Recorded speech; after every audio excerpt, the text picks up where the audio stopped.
What does Demo Shout do? What's the attack table? When should you use block? How about parry haste? I want to make my tank character more tanky, but without, losing threat. You got to know a little bit about how the game works. And finally, why is this defined as prisoner beating on me right now? The reason I have the prisoner hitting me is because it hits for low values. It's hit me from 13 to 17 over the course of this video. Oh, wow, just got a 12. And I'm going to use a Demo Shout, and you're going to be able to easily tell that the values are lower. If I was using a higher level mob, instead of the range of numbers being 5 numbers like 12 to 17, it would be like 15 numbers. So this will make it nice and easy for you to see. So look, we're going to do a Demo Shout, and wow, we got hit by a 9. So before the minimum hit was a 12, now it's a 9.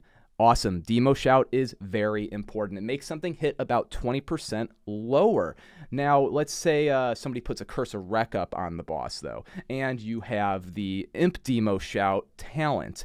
Then what's Demo Shout going to do? By wrecking the boss, it hits around 5% harder, and by having Imp Demo Shout, you steal all that extra attack power from the wreck. So if you have Imp Demo Shout and you don't use it, then you're taking around 25% more damage from a boss, which is kind of insane. The actual impact of Demo Shout is larger than nearly any other decision you can make as a tank. It's very important. You should actually make sure that you always have that stuff. Now, let's talk about some of these other things. Let's talk about the attack table itself. It is a priority list that just goes and checks your statistics. It starts off with parry, and then normal white hits are at the bottom, and then right above normal white hits is a critical hit. I don't want to get into all the specifics, but we're going to be able to cover the big things here really quickly. Why does casting shield block make you not get crit at all? The answer is simple. Block exists above the table's value for crit. It's here, block. So when you use shield block, your values above block sum to greater than 100%. Basically always. And what this means is that things below this entry in the table have a 0% chance of occurring ever. Put another way, what would happen, let's say, if on your character you had a 100% chance to parry? Now let's say you also have a 100% chance to block. Now somebody might think, well, maybe that means you have half of them go to the parry and half of them go to the block. You're wrong. What would happen is that you would only see parries ever. This is also how you can get crit capped, because the ability to miss is above your crit. Yeah, so miss is somewhere up in here. And so this means that if you have a chance to miss, it effectively lowers the amount of crits you can get. Interesting, right? This all relates back to the table actually being this little priority list. So if you use shield block, you'll never get crit. And this stuff also turns around for hitting mobs, but let's not talk about that right now. Here's another thing that you should know. Let's talk about the actual armor formula, how armor works. I don't want to get too much into the specifics of it, but basically it's going to be armor, and then there's a coefficient, and then divided by armor again. What's important about this? If you took Calc 1 and you take the derivative with respect to armor, what you're going to end up finding is that you basically have a constant value for the effect of armor. This means that if you were to graph, you could say damage reduction versus armor, you're going to see this table go like this. This value right here is going to be the armor cap. That's 75%. Now, you might be thinking, whoa, look, it's like kind of building up to this point. So does that mean you get less effect from armor as you have more?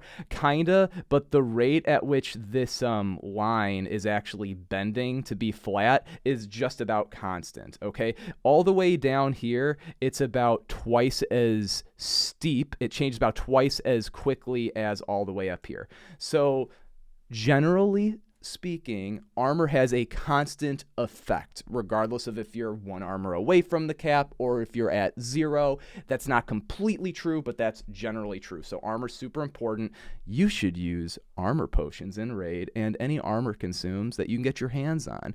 What's the next thing I want to cover? I want to talk about how parry works. Okay, so let's draw another little graph here. This is going to be time until the next attack can be done. Okay, so, if things are going normally and you're just being hit normally, this, it just goes down. You swing, and then as time goes down, the time to attack, it just goes down at a constant rate. Now, when you parry, how does this change? Basically, and this is a simplification, but it's quite accurate. Let's say that this is 10 seconds up here, it's 5 here, and then this is 2 here. Okay, now why am I mentioning this too? Pretty much, if a mob has 20% of its remaining attack amount, then parry does nothing. Okay, so that is to say that if you are at this point, 2 out of 10 units a time until you can attack, then a parry would not change how quickly you strike or a mob. But let's say a mob just hit you. That means it's right at this 10 point up here. It just hit you and you get a parry. What happens? It about halves it. It goes to 5 seconds, okay? And then at 5, let's say that you have a very short amount of time elapsed and then you get a second parry. This 5 goes to about 2.5, just above here. It's a little different than that, but basically the amount of time gets halved. Okay, so what does this mean? If a mob were to get parried like infinitely many times per unit times, then it would only do 5 times as many auto attacks. That's it. That's like the cap on parry having an effect, all right? It's 5 times more attacks. But generally speaking, there's a very high chance that when the mob actually does parry, it didn't literally hit you a microsecond before, and probably there's a lot of times where you're going to get parries. I mean, like a fifth of the time, because it's under this 2, and that's a fifth of this whole 10 range, it's going to do literally nothing. So basically, parry haste isn't a super big deal. You don't have to worry about it a whole lot as a raid leader. It's just kind of something people have memorized exists in the game, and then they kind of like to tweak out about it, in my opinion at least. Now, what else could you actually try to optimize on your warrior to take less damage? A really big thing will be understanding when to actually use this shield block. Now, what's the true essence of deciding on you need to actually make it so in the attack table you can't get crit? That's really why we use the shield block. This is what you should be basically thinking. If you're a tank, try to memorize the max hit that you can receive from a boss, all right? The absolute max hit. So this is going to involve a crit from the boss, right? What's the max this guy can auto attack me and crit me for? And if your HP is less than this value and you put a shield block up, then shield block, since it's going to make it so that it doesn't crit, it's going to then half that value, right? And so this will probably push your remaining HP above the new max hit. This is what putting a shield on is really all about. You're sitting there, you're getting auto-attacked by a boss. It hits you about every 1.5 seconds. You see, I'm at 1.7k health. I'm on Ragnaros. Oh, if I shield block, then probably I will at worst survive the hit with 100 health left. And if I don't, and he crits me, he will kill my fucking ass. That's how you decide when to shield block. So what does this depend on? Like, how do you actually act on this? Go look in the logs. Go check out the logs.